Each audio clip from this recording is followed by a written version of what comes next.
Hello and thank you for joining me here at Why the Book Wins, where I compare books with their movie adaptations. My name is Laura and today I am talking about A Simple Favor by Darcy Bell, published in 2017, and I'm comparing it with the movie adaptation directed by Paul Feig, released in 2018. And I am not going to have a spoiler-free section, I am just going to dive right into the plot details, so we are getting into spoilers right off the bat. So to begin with Stephanie, so in both book and movie, Stephanie is a single mom whose husband died in a car accident. And in both, she also has a blog all about being a mom and like mom tips, parenting tips. And in the book, it's a written blog that she types up, whereas in the movie, it is a video blog. And yeah, she is this overachieving mom, and it seems like being a mom is all her life is about. And in the book specifically, we explicitly learn that she tries to be just the best mom she can possibly be in order to make up for things she feels guilty about in her past. And in the book specifically, her blog post came across as so annoying and cringy, and I think that was the point. But also just in general, Stephanie in the book was just so stupid and so gullible and so easily manipulated, and I kept waiting to see that there was more to her than this, and that like the face she presents on her blog as well as the face she presents in her personal life, I kept thinking that there has to be more to her and that we're gonna see this other side of her. And we hear about like the bad things she did in her past, and yeah, I thought that might clue us into she's more than she appears. And yet she kind of was all that she appears in the book, and she was just such a dumb character, meaning like she makes a lot of dumb decisions, and again, she is just so gullible that it was so frustrating. And then the fact that we never see another side of her was so disappointing, and that is a complaint that is exclusive to the book because in the movie, Stephanie's character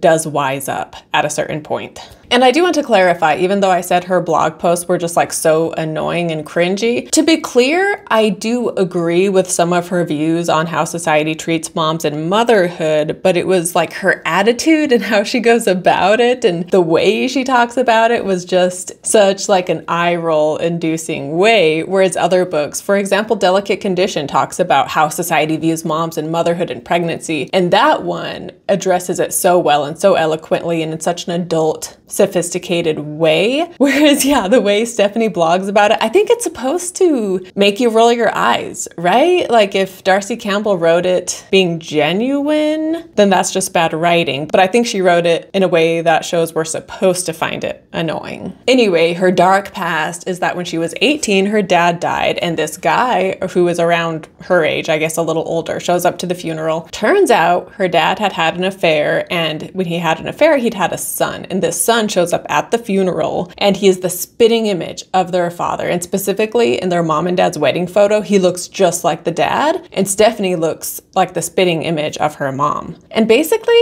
she and this half-brother sleep together. And then from here, they have this on-again, off-again relationship because they know that this is wrong and they shouldn't be doing it. And yet they can't help themselves and they keep being drawn to each other. And so very on-again, off-again. And one of their off-again times is when she meets a man who she will eventually marry. And then even during her marriage, though, she still hooks up with the brother on and off, and she has a son. And we find out that the son is actually the biological son of her brother, not the son of her husband. And her husband begins to speculate that there is something weird with this relationship she has with her brother. And then one day he and the brother go for a drive, and then they get in a car accident and they both die. And even with this car accident, again, I kept waiting for us to return to this and find out something more about Stephanie, like that she caused the car accident to happen, like literally caused it by messing with the car or something. But turns out she didn't cause the accident, other than the fact that the husband, it seems like in the book specifically, he kind of was suicidal and he purposefully made the car accident happen so that he and the brother would die. So she inadvertently caused it in that sense. In the movie, I guess it kind of alludes to it could be purposeful, but in the book, he leaves a note for her. So it's pretty clear in the book that he did it on purpose. But yeah, that is her dark past that she feels so guilty of. And she also confides this in Emily. And this is what she is trying to make up for by being such an amazing mom now. But to talk about Emily, so she and Stephanie's sons are the same age and they are friends at school. And in the movie, they are picking their kids up from school when they meet, and the sons want to like have a play date together. And so Emily kind of begrudgingly invites Stephanie over, and then the two of them become fast friends, even though they are so different. different because Stephanie, again, is like, you know, super mom and super cutesy and seemingly naive and so innocent and, again, so gullible, whereas Emily is this New York fashion PR agent who is just so sleek and stylish and confident. And so, yeah, they're just complete opposites, basically. And in the book, we find out that Emily actually sought out Stephanie because she was trying to find a fellow mom who could just be dumb and gullible, who she could become friends with so that she could have a character witness down the road. So she wants to become friends with someone who she can fool into thinking that she is a good person. Because in the book,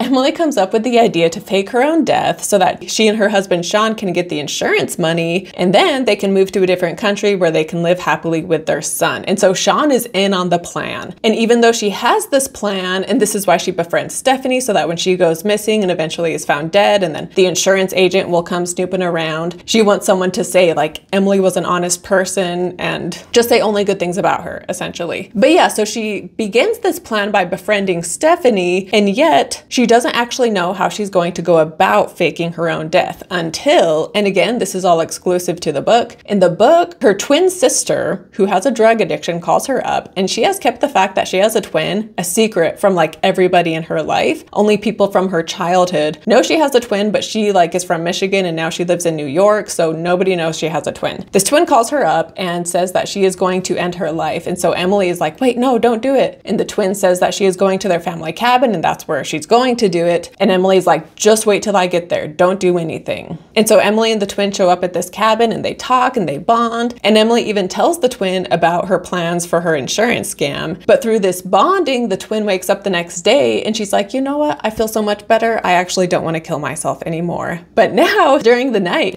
she was like, actually, the death of my twin is perfect because they'll find her body, assume she is me, and that is how we can get the insurance money. And so while she loved her sister and didn't want her to die, at the same time, she's like, it would actually be kind of perfect if she did die. And so when the twin wakes up the next day saying she has changed her mind, Emily is disappointed. And so from here, she kind of subtly encourages the twin to do it by like getting her drunk and having her take more pills. And then she knows the twin is going out swimming and she knows this is bad news, but she purposefully just like, I'm gonna take a nap and not know what's happening. And so she doesn't directly cause the death, but she inadvertently does. And before she left, she had told Sean, like, no matter what you hear, I will be alive. Do not believe I am dead. However, he didn't know she had a twin. So when this twin is found dead, he doesn't know what else to believe. And so he thinks that Emily's plan must have gone wrong and she truly has died. Whereas in the movie, Emily had no plans of an insurance scam. She and Sean, they were struggling financially, but they were just living life. And then her twin sister calls her up. And again, she kept the fact that she had a twin a secret. However, she kept it a secret because when she and the twin were teenagers, they set a fire that killed their abusive dad, and then they had to separate in order to not be caught. And so that is why they haven't really communicated, but also this twin has struggled with drug addiction as well. And one day the twin contacts her out of the blue and blackmails her for money. And so they're at the family cabin, and the twin is saying that she's going to turn both of them in for the murder of their dad unless Emily gives her money. And then from here, the twin goes swimming and Emily joins her. And then while they are in the water,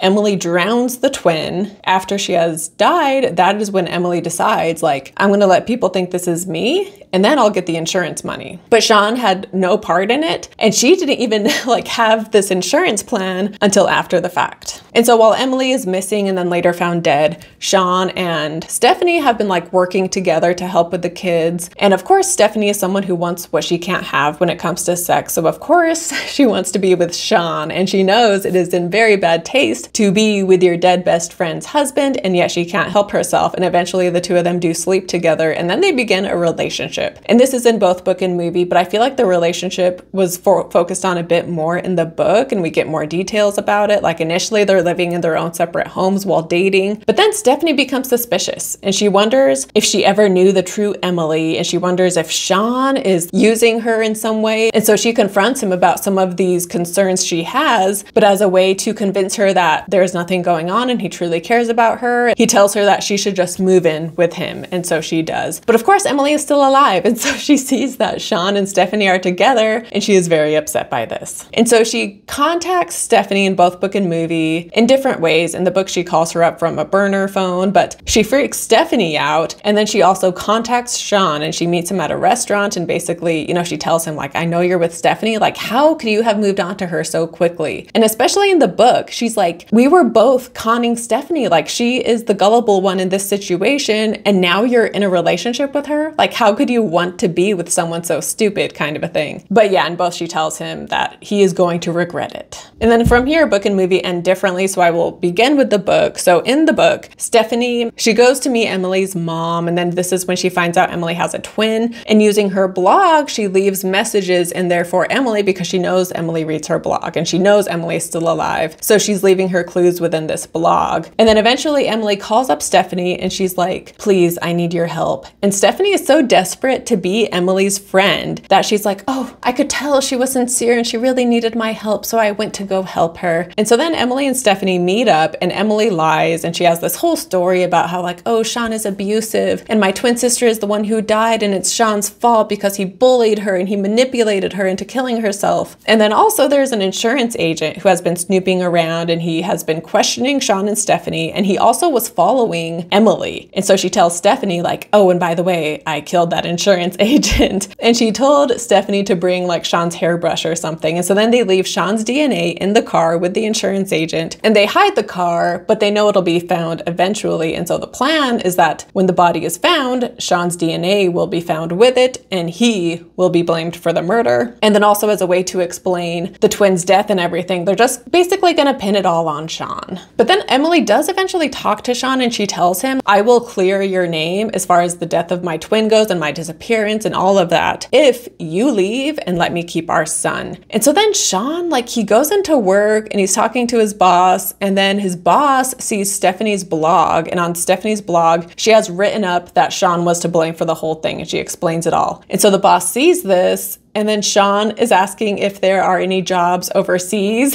that he could take as a way to get out of, you know, being punished for this crime and arrested. And so then the boss sets him up with a job in the UK, and so Sean flies to the UK, and that is where he stays for the remainder of the book. But eventually the insurance agent's body is found, and in the car they find this ring that Emily wears, and it is, like, known to be Emily's. It's like her engagement ring that she had stolen from Sean's mom. It's this whole backstory. But anyway, they know it's hers, and they find it with the insurance agent, and so the cops come to talk to Emily, but Emily is like, oh, that was my ring, but then I gave it to my twin, and then from there Sean and Emily had it. And basically she tells them that you need to talk to Stephanie, and she incriminates Stephanie in the murder instead. And so then the cops leave to go see Stephanie. Meanwhile, Emily packs up her and her son because she knows they need to go on the run now just to be safe. However, she's not, like, scared or worried. Instead, she's excited, and she's like, yes, a challenge, a new adventure. And that is how the book ends. Whereas in the movie, Stephanie, like, she talks to a bit more people. It takes her a bit longer to figure out the truth about Emily and how she had a twin. And then again, using her vlog, she contacts Emily, basically telling her that she knows, and then she arranges a meeting through this vlog. And so Emily and Stephanie meet up at Emily's fake grave. And so then they confront each other. And Emily, there's an added detail where she's like, we weren't just twins, we were triplets, and one of us died in the womb. And then she lies, and she says that the twin just committed suicide, but Stephanie isn't buying it because Stephanie in the movie gets smarter, and she's, like, catching on to Emily and how deceiving she is. But basically both of them decide that they are going to pin it on Sean because Emily got Sean to say that he doesn't care about Stephanie and he just thinks of Emily when he's with her. And so she plays this for Stephanie to hear. And so they're basically both like, okay, Sean sucks, so let's just pin this whole thing on him, say he's an abusive husband, and he'll take the fall for it all. However, Stephanie and Sean had a plan to fake her shooting Sean in order to get Emily to admit that she killed her sister. And so they have Mike set up in the house. However, Emily is onto their plan, and so it doesn't work. But then Sean and Stephanie, they have plans within plans because turns out she was live streaming this whole ordeal. And so everybody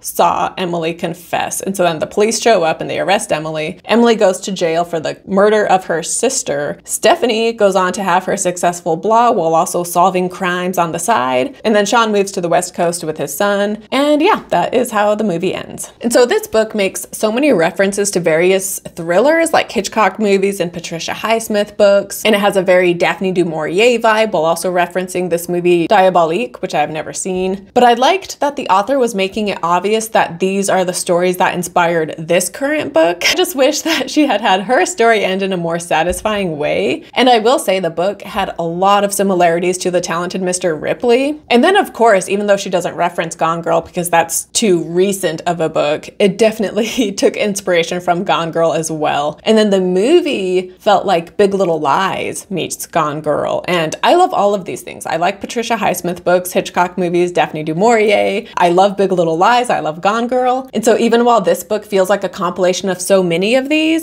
it's not as good as any of them. And I will say, again, so many Talented Mr. Ripley similarities, and the ending of A Simple Favor and Talented Ripley are very similar. However, A Simple Favor just ends so abruptly and it feels kind of lazy too. And it's very open-ended. And I do like ambiguous open-ended endings, but I think there's a difference between an author writing an ambiguous ending and an author just being lazy and not tying things up in a satisfying way. And with the movie, while I did prefer the ending, it is kind of all over the place in some ways. And then the performances of Anna Kendrick and Blake Lively, they were a bit too extreme. Like both of their personalities were such opposites, and they portrayed it in such an extreme, unrealistic way. And part of me thinks that that was the goal of it, right? It was to be funny in how different they were and how extreme their personalities were and the portrayals of them. But again, it just made them so unrelatable and unrealistic. And so I just didn't really like that. But I will say that the movie, like the reveals that happen, were more surprising, whereas in the book, everything that is supposed to be a surprising reveal is so obvious. The fact that she has a twin so early, we hear about this twin painting that Emily has, and it's so clear that a twin will be involved in the story. And so as soon as she is found dead, it's like, well, it must be her twin. We haven't heard about it yet, but I'm assuming that's the case. And then same with Stephanie's son being the son of her brother. That too, I think was supposed to come across as a surprising reveal, but that too was very obvious. And so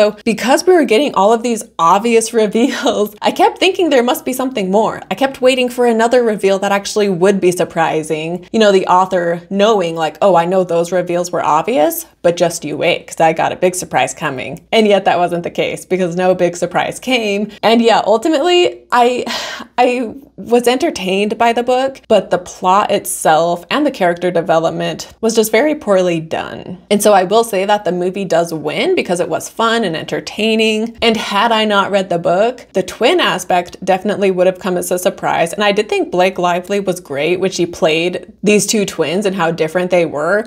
They look very different, but also just how she acts as each of them. I thought she did a great job. And so yeah, while I have my complaints with the movie, like it's not the best thriller ever, and yet at the same time, I had a fun time with it. In the book, like it kept me engaged, but that's because I kept expecting there to be something more, but then there never was, so then I left disappointed. So yeah, the movie wins as far as this one goes. Let me know your thoughts down below in the comments. Let me know if you have read or watched A Simple Favor. I do want to cover more thrillers because I do really enjoy these. So let me know what a good thriller is when it comes to book versus movie topics that I could cover in the future. And yeah, thank you so much for watching this video. Don't forget to like and subscribe. And then I will link to one of my Daphne du Maurier videos since I did reference her books. I love Daphne du Maurier. She is such a fantastic writer. If you want a great thriller, read some Daphne du Maurier. I've only read Rebecca and My Cousin Rachel, but they were both fantastic. So yeah, anyway, thank you so much for watching this video. Let me know your thoughts down below in the comments, and I will see you next time. Bye.